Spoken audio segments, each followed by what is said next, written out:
I do think sometimes there's a bit of a relevance trap where everyone is doing relevance. So all you're doing is showing the audience's world. Here you are, here you are, here you are, here you are. As opposed to resonance, which is actually about thinking of ways of creating interest, entertainment, amusement, engagement with the audience through feeling. So I think, our industry have been speaking about relevance until we blue in the face. That can be a bit of a trap because that's why everything starts looking the same, because you're doing relevance as opposed to making sure you've also got resonance.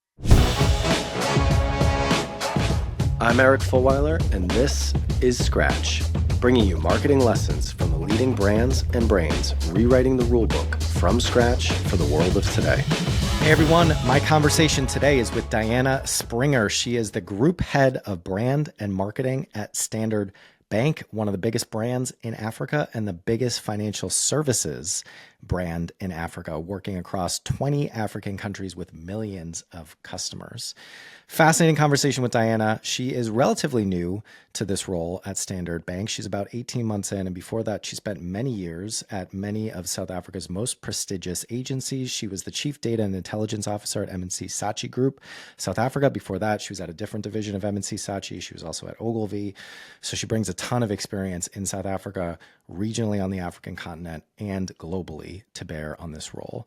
Some of the things that we talked about that I loved, and I'm certainly going to be thinking about and mulling over the next couple weeks, we talk a lot about this term challenger brand and what it means coming into one of the biggest brands in the category at Standard Bank, and how she's kind of pulling some of the advantages of what a challenger can do, particularly when it comes to storytelling and this idea of what she calls biblical storytelling that challengers can do, but also leveraging the advantages of being an incumbent, particularly scale and trust.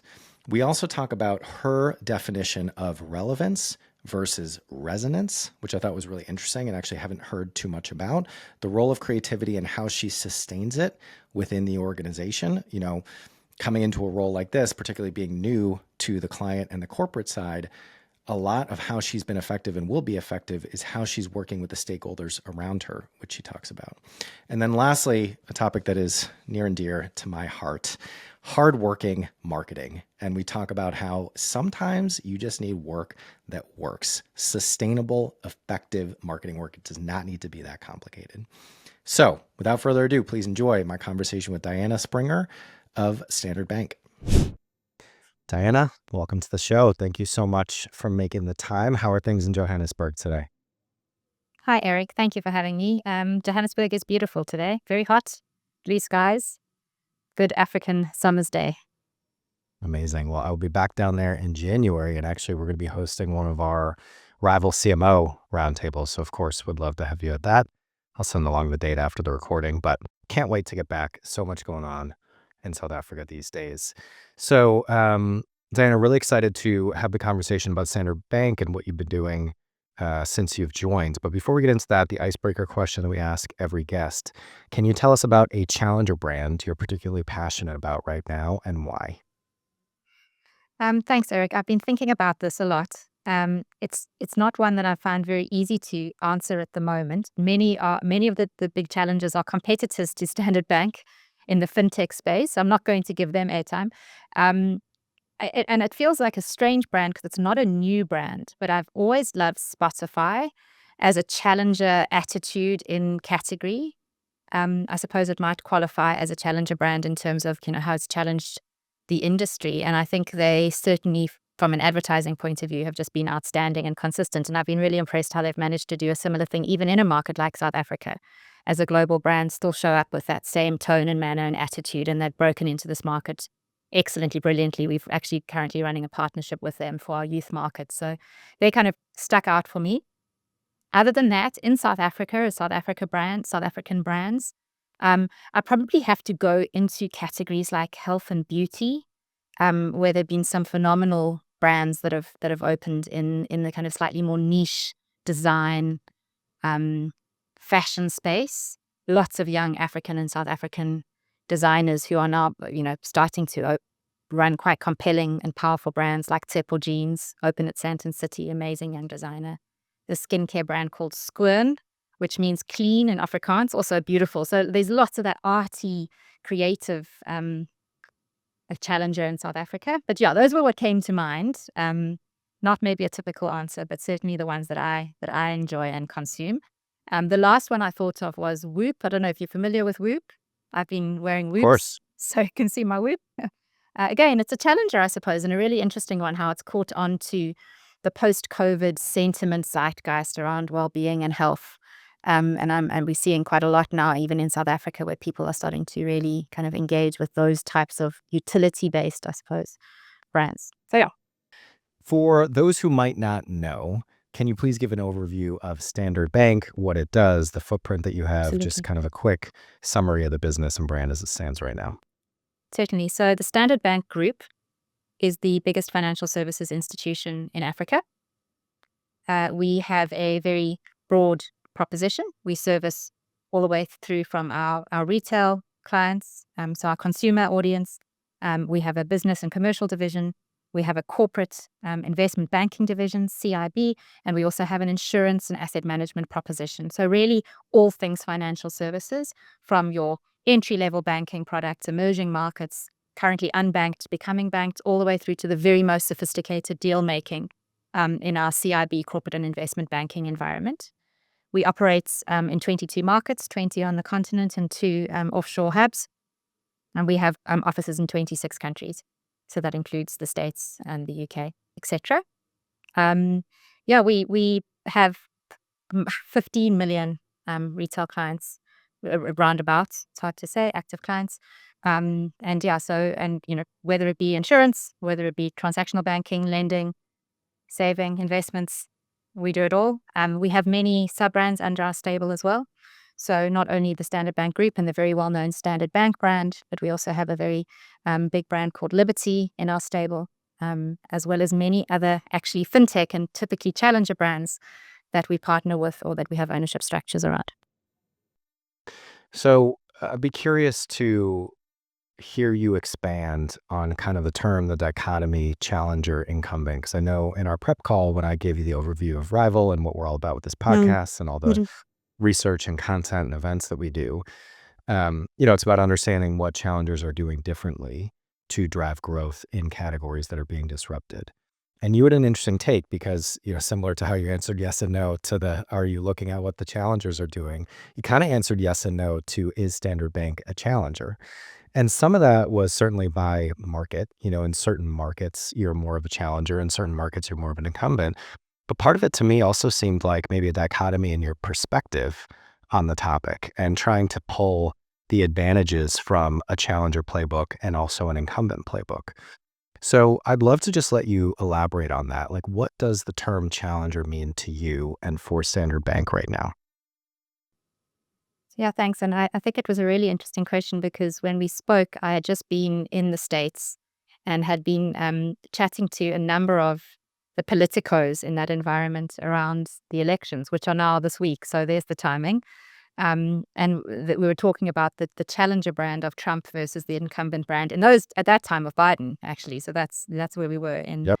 in the election, and we were speaking a lot about how incumbents take with them almost the category failure. So you get the failure baked in of the category, and then the challenger is able to come and challenge the category. So in banking, challenge speed of service or challenge complexity. So you kind of, as the incumbent or as a very large brand, you take that on. I suppose for Standard Bank, we are 162 years old. So we certainly would see ourselves as an incumbent, certainly in some instances a heritage brand. But as I reflected then, and as you've alluded to, in many of the markets in which we now operate, we are not considered the incumbent. We are actually more a smaller brand. I wouldn't say we necessarily have a challenger spirit, but we are a smaller brand. And I suppose what's interesting in financial services is that trust is your seat at the stake at the table. Trust is you have to be trusted to be able to operate in financial services. You absolutely you're dealing with money, the fundamental survival of businesses and clients that you bank. So it's an interesting one to say, challenges typically come with a degree of irreverence, which we would never have, regardless of whether we're leader or smaller in those markets. But certainly what we do have the opportunity to do is to consider how do we challenge some of the expectations or some of the baked in failure of our category just in our products and services. So yeah, I would like to, I wouldn't say that Standard Bank is a challenger brand, but there are some instances where we are able to challenge convention. So for instance, in insurance, we've got some very challenging products because banking brands, are new to an insurance game. So in that instance, we can, through a proposition or through a service promise, challenge some of what is known of the category. However, our brand still remains one of trust, one of stability, one of reliability, one of relatability, as opposed to an attitude, that kind of irreverence that typically a challenger brand might have. I hope that answers your question somewhat. So yeah, I suppose what It worries me does. is that we don't want to take the category failure Yeah. as our positioning, but equally, so we can challenge some of the category, but I wouldn't say we challenge in that kind of typical brand irreverence type of way that challenger brands do. Hey everyone, just another quick interruption. If you're listening to this podcast and you're not already part of our AMP community on WhatsApp, would love for you to get involved. So AMP is a community that we started at the beginning of the business, really, just to kind of bring together some of the interesting people that we were talking to, the marketers that we were coming across, many of whom have been on this show as well. And so now AMP is about 300 senior marketers from around the world, from various categories, different stages, challengers, incumbents. And it's really a place where people can share questions, can share resources, can make new connections, can use folks as sounding boards. And for those that are in it, it is a very vibrant community. It's really taken on a life of its own, which is amazing. So if you're listening to this and you want to get involved, please go to our website, wearerival.com. There you can find the application form or reach out to me or someone at Rival directly. Thanks so much. So I know I'm skipping around here, so bear with me, but I want to follow the flow of the conversation. I think this is a really interesting topic to double click on, even though technically it was supposed to be in chapter 3 of the brief. So you come from, and we'll talk more about this, more of an agency background. You worked at creative agencies, Ogilvy, Saatchi, et cetera. So clearly, or at least it seems to me, and even in the quick answer you gave there, that brand is very centric to how you think about the job to be done for you at Standard Bank, and marketing and the role of marketing overall to drive growth of the business. And one of the things that I loved in our prep call that you talked about, and you just elaborated on a little bit there, failure being baked in for the incumbents, but also challengers being able to tell a story in a heroic way. And I think you even used the term biblical storytelling I did. around Biblical challengers. The David storytelling. Goliath metaphor that Mm. everybody uses, of course, and needing to stand against something. Or I should say, being able to stand against something as an easy way to drive differentiation, I would say, Yes. and Yes. relevance within a category. Yes, it's So, exactly what I said. d- Biblical storytelling yeah, for the challenger, which is the formula of victim, uh, hero, you know, problem solution. So it's pretty much how those stories are yeah. told. You're going to have the victim, they've got the challenge, and you're going to have your hero that solves. And that's what challenges tend to do, is that storytelling around, creating maybe it's the audience in some instances is the victim. And then they come in and become the hero, position themselves to solve against the incumbent that might be the villain, Yeah. So victim villain. So yeah, I do think that's how I've viewed the opportunity for challenger, and I suppose that starts to say, how do we defend against that, as arguably who they might paint as the villain in those situations, the I Goliath. I think I Mm. think it is really interesting to kind of boil it down to the basics, the fundamentals. Not necessarily of marketing, if you leave that to the side for a second, but just of storytelling, right? Because my definition of marketing is, how do you tell a story that changes perception and behavior in order to drive growth of a business? It's a story at the end of the day. And it's interesting, I'm thinking about, we had the prep call, but have not yet done the recording for the new CMO of Oddbox, which is kind of like a, food and veg delivery startup here in the UK. And he comes from a creative writing background. And so he takes the approach of, like, if I'm the Ernest Hemingway telling the story of this brand, how would I break it down? Because there are certain factors in the equation. There are certain hooks, certain tips and tricks of creative storytelling that get the human brain engaged in a way. And I think that idea of heroic, biblical, who's the hero, who's the villain, I think that makes sense. And so it sounds like, I guess my question is, How, to the extent you can share, how are you taking that insight on challenger versus incumbent when it comes to brand storytelling? How are you applying that to Standard Bank now, 18 months into your role? Um, I've spent a lot of this last year, so a year and a half I've been in the role. I spent a lot of time thinking about what is the story of the Standard Bank brand. And I think the wonderful thing about having the heritage and the legacy that we do have is that we do have quite an amazing story to tell. Um, the other thing I've been thinking about a lot is the category that we exist in. And I was talking to a very clever creative on Friday who was saying this category, you see a lot of the category, you don't feel a lot of the category. And so I suppose these two ideas of storytelling and emotion go hand in hand really well, because I suppose the reason that we remember stories, fairy tales and stories, is that they made us feel something. And maybe that's what this victim, villain, hero thing does, is it kind of appeals to us on that slightly more human level or emotional level.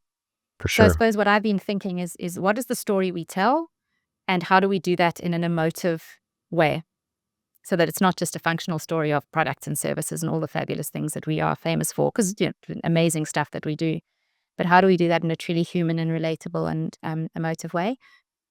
I've also been doing, and I think you did speak about this before, is really working very hard with the organization on knowing our truth. Um, Again, I was chatting to the chief creative officer of Wyden Kennedy a while ago, and he was saying that sometimes they feel like therapists when they work with big brands, big incumbent brands, because they have to get them to be comfortable to be themselves, so desperately trying not to be themselves. You almost kind of fall a little bit out of love with who you are because of all of this challenge and newness around you. And you go, they look more exciting or more sexy than we are. How do I be more like them? No, actually, you have to be yourself. So I suppose the starting point has been working really hard on our truth and understanding it, understanding the story of the brand, but then finally making sure that we can tell that in a way that is emotive and relevant. Sorry to use that annoying word, but that is resonant, I should probably say, for our audiences. Um, so, so I suppose that's been kind of our approach: is what is our truth? What is our story and our perspective that we want to take to market? And how do we do that in a resonant and truly emotive way? Because our category is all functional at the moment. And even our challenges are challenging quite functionally. So how do we make sure that we create something a little bit more of a feeling, a little bit more emotive? Maybe that'll be our challenge. So that's what I want to do. That's what I intend to. Yeah. Maybe easier said than done. We're also doing a lot of work internally to tell our story. So, just really, this business has got a lot of pride. People love Standard Bank, working here. It's a brilliant place to work. So it's just about unlocking that, letting that advocacy kind of spill over and telling that story internally, so people can mythologize almost, the story of the brand. Yeah.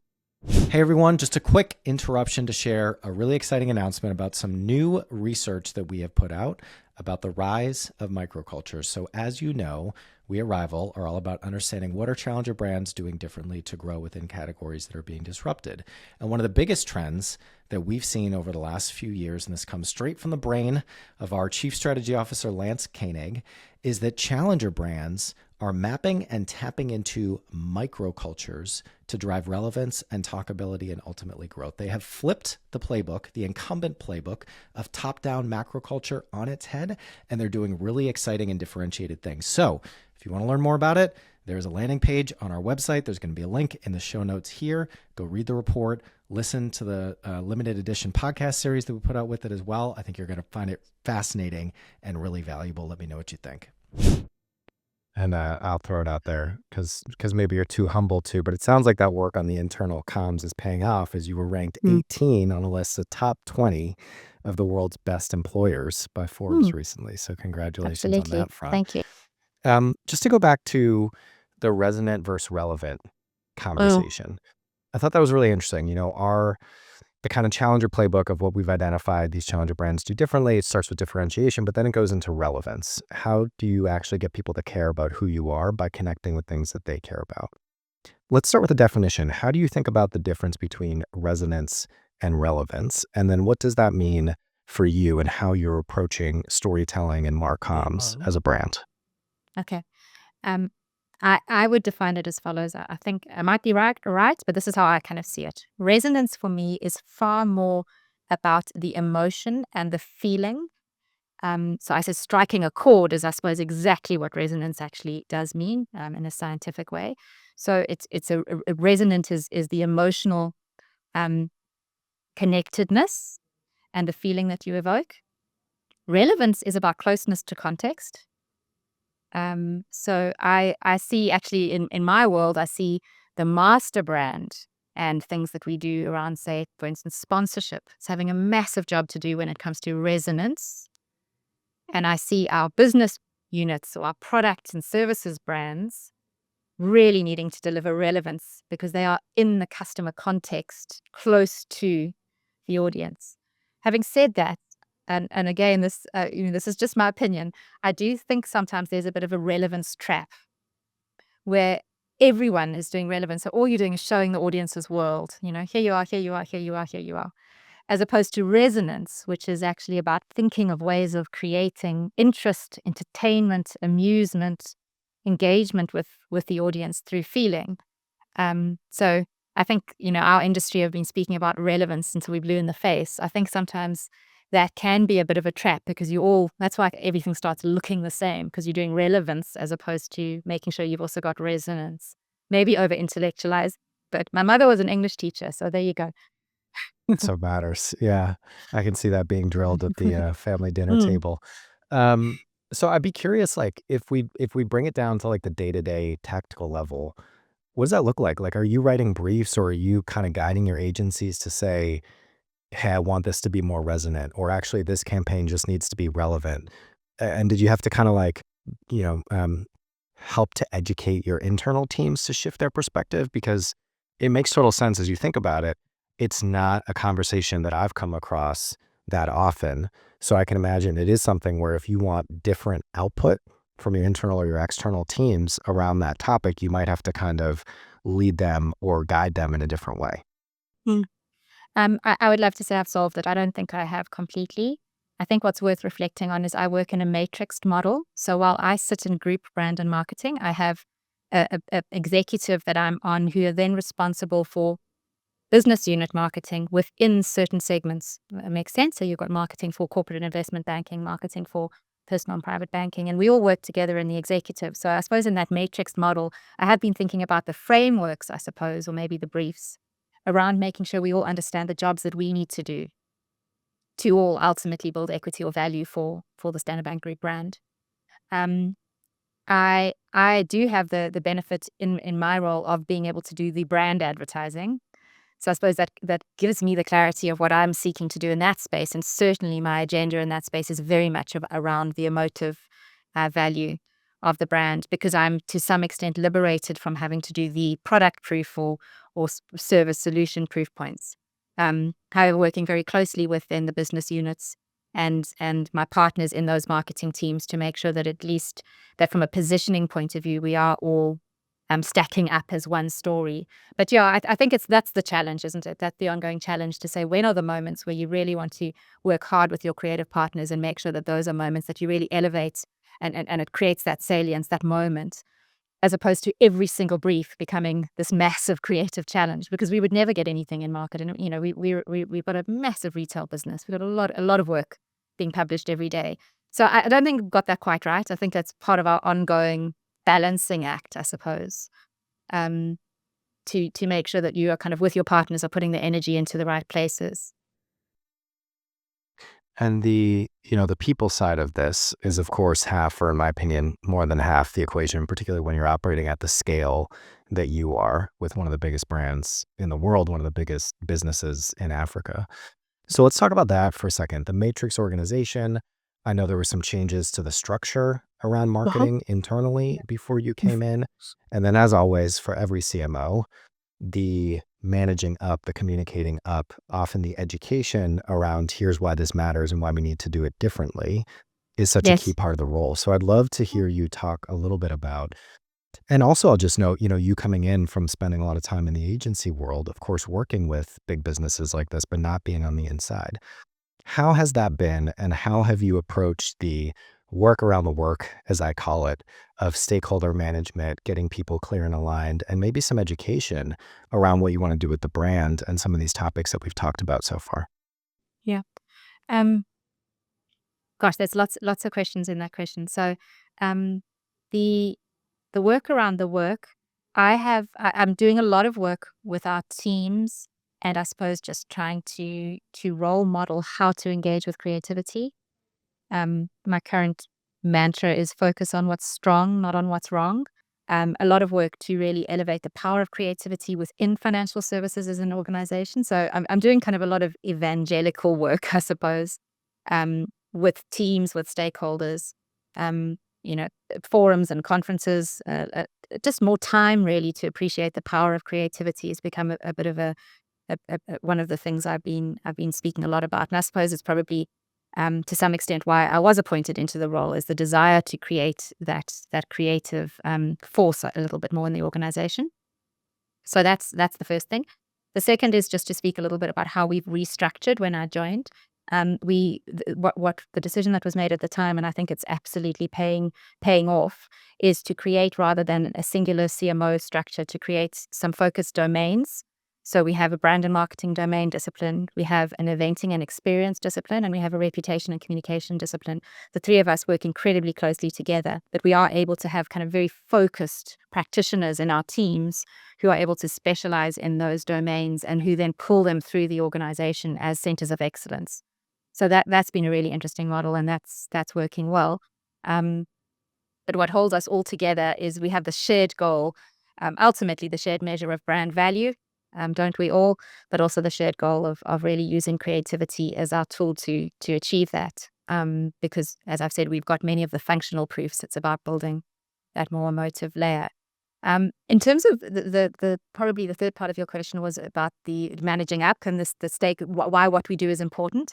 Yeah, that's been interesting. I think we're lucky that marketing science has become that much more proven and prevalent, and that there's some fantastic resources now to lean on to actually evidence the impact of what we do, whether it be the IPA or Ehrenberg Bass or very many of the leaders in those fields. So I certainly am trying as far as possible, and I'm constantly challenged to add more data to our stories. And by that, I don't mean measurement data. I mean kind of the science of marketing, the why is it important to do brand building, the how do you do these things, what the right kind of proportions of investment are. So really, I'm trying hard to be able to talk in the right language to the senior stakeholders.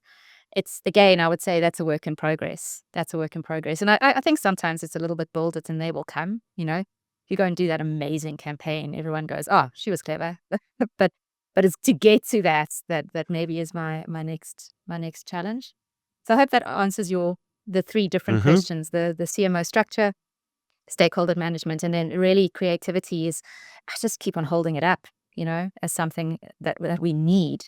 And then there's that brilliant case study from Cannes this year. I don't know who the speaker was, where he spoke about a cow eating grass getting more attention than most of advertising. I mean, that's startling, but it's that kind of evidence that you go, Hey everyone, just want to take a quick minute because we've actually heard from many of you that you want to get a better understanding of what it is that we actually do here at Rival. You know us for the content. Obviously, you're listening to Scratch right now, but everything else that we put out, the events, the community, but actually our core business, just so you know, we are a marketing consultancy for challenger brands. We partner with brands big and small to gain category share with a challenger approach. We develop and execute strategies and campaigns across four main areas of the marketing function: brand strategy, creative and production, paid media planning and buying, and customer data and MarTech. And then, of course, as you know, the mission that's wrapped around Rival is to understand and share our learnings about what drives the growth of successful challenger brands.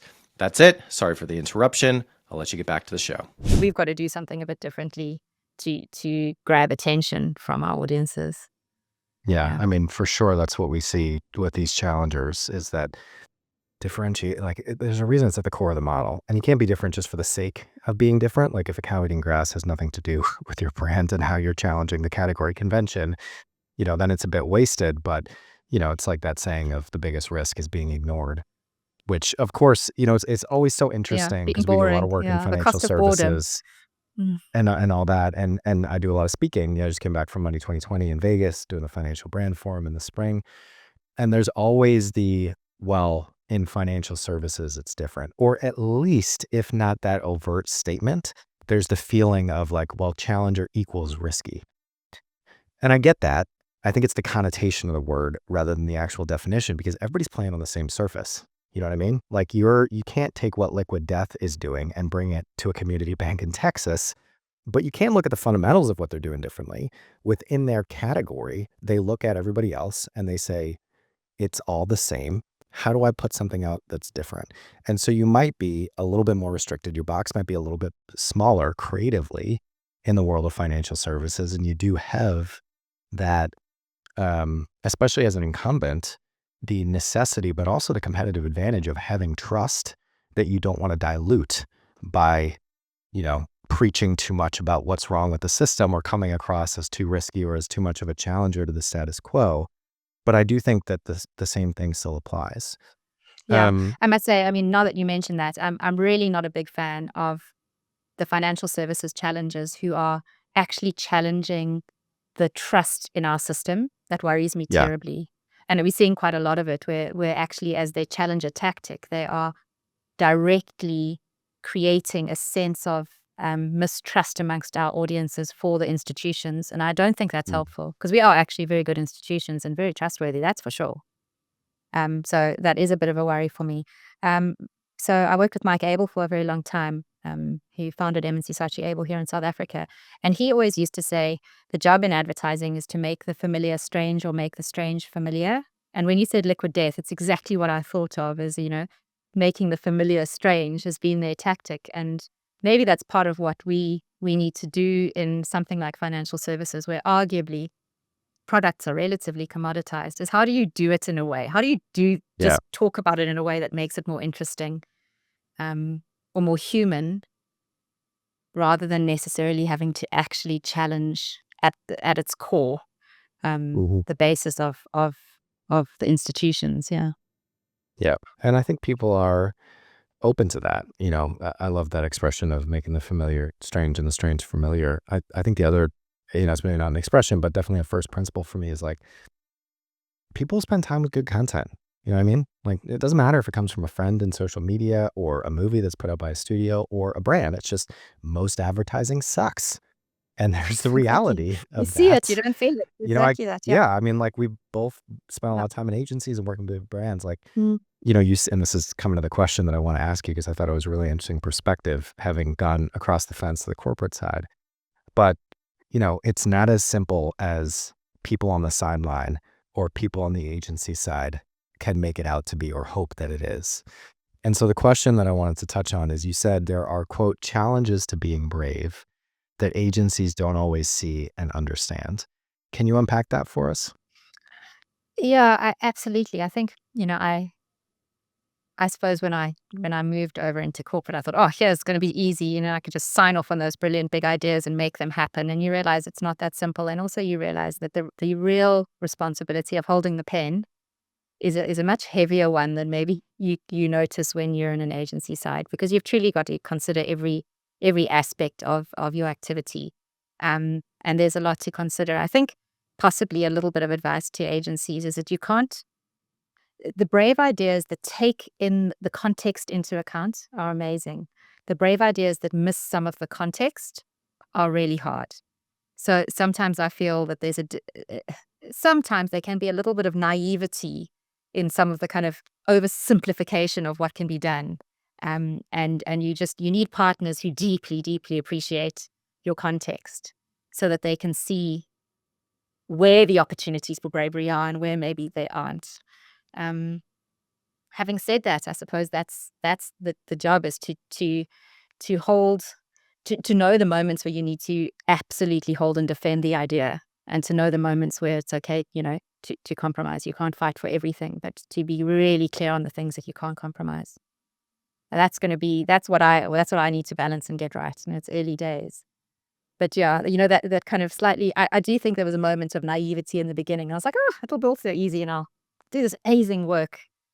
we'll get there, but it's gonna, it's not as simple as it seems, to really understand context, business context, commercial context, the broader picture. Are there any tips you have of what you've done differently or would do differently with an agency partner now having this experience for 18 months on the other side? Oh gosh. So something that was said to me that actually I was quite startled by, was, gosh, you marketing people, it's nice to hear someone who doesn't speak this marketing language and actually just makes sense. And I thought, wow, marketing, and you're a financial services person, and you use all these fancy financial terms. But I was really quite taken aback like that and by that, and a bit disappointed that our industry are seen as kind of having jargon and speaking in kind of slightly unclear or fluffy ways. So I think that would be, it's not maybe advice to agency, but advice to all of us to make sure that we are just keeping it simple, saying what we mean, not feeling we need to hide behind jargon and fluffy things around impressions and driving consideration and top of the funnel, and actually just say to our business stakeholders, to explain to them what we're truly trying to do in basic ways, like we're telling a story and this is the story we want to tell. So that was a massive wake up to me, that marketing was seen as being a jargonful industry when, here we've got a technology team and a legal team and, so that was a bit of a wake up. And maybe that's all on all of us. Um, I also think, we constantly are challenged in our space to do better work. I suppose if you look at the big awards over the last few years in advertising, we've really, we've got to make sure we're doing truly brilliant work as an industry so that we can continue to claim the higher ground on what we do, work that drives the share price, really. So that's, I suppose, also another big challenge. But my first would be, can we just say what we mean? Yeah, Cut the jargon. I totally agree. And I know we're running out of time. And if I got to half the questions that I wanted to ask you, I'd be surprised. But one that I definitely want to make sure we touch on, and I think what you just talked about is a great segue for it, is another quote that I pulled from our briefing call. You said that, quote, sometimes you just need hardworking work, which I totally agree with. Sometimes you just need to explain it like it is. Sometimes simplicity is the highest form of complexity. And sometimes, marketing just needs to kind of do its job. Like Tim, our chief creative officer, has this expression where he's just like, sometimes advertising does not need to be complicated. Um, I'd love for you to talk about that for like a minute or two. Like, what does that mean to you when you say sometimes you just need hardworking work? Yeah.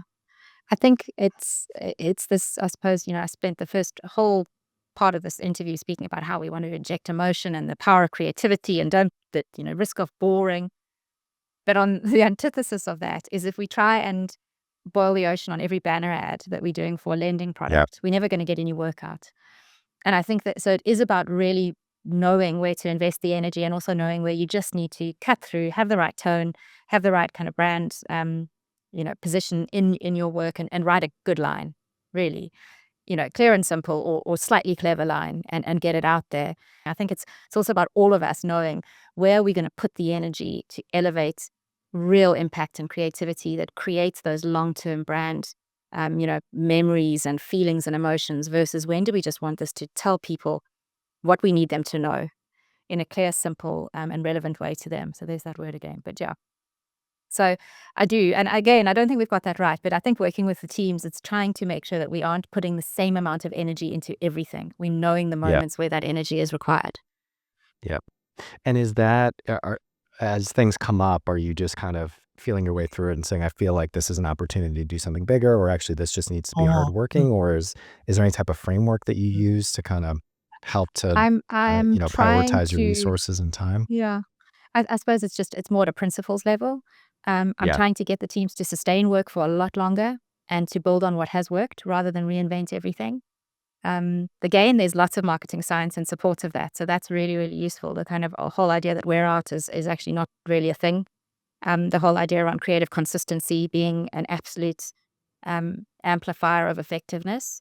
So really just trying to nail those principles, and therefore if we've been doing something, it's worked quite well, it's working, it's doing its job. stick to it, don't change it, just carry on going. This kind of desire for reinvention constantly, this, especially in retail, that anniversary mentality starts to bake in. So I suppose at a principle level, I'm trying to liberate the teams to feel comfortable, but if something works, you just stick to it. It doesn't make what, what your role is less. You can then get that time back to focus.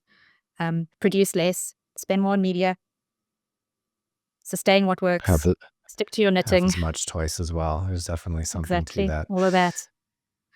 All right, Diana. Well, I know we're out of time. Thank you so much for doing this. It was a great conversation. Before I let you go, just going to do a quick lightning round. So quick, kind of one sentence answers Gosh.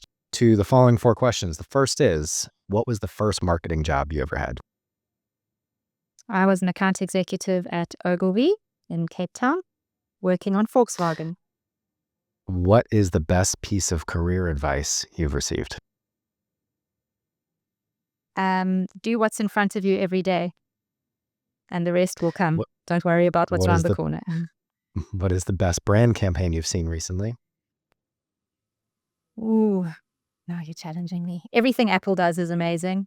I think the Nike work is quite good at the moment, which is good to see. And lastly, what is one thing people should do differently after listening to this episode?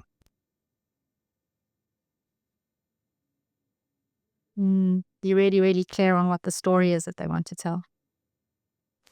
All right, Diana. Thank you so much. Hope to see you in January. Thank you, Eric. Awesome.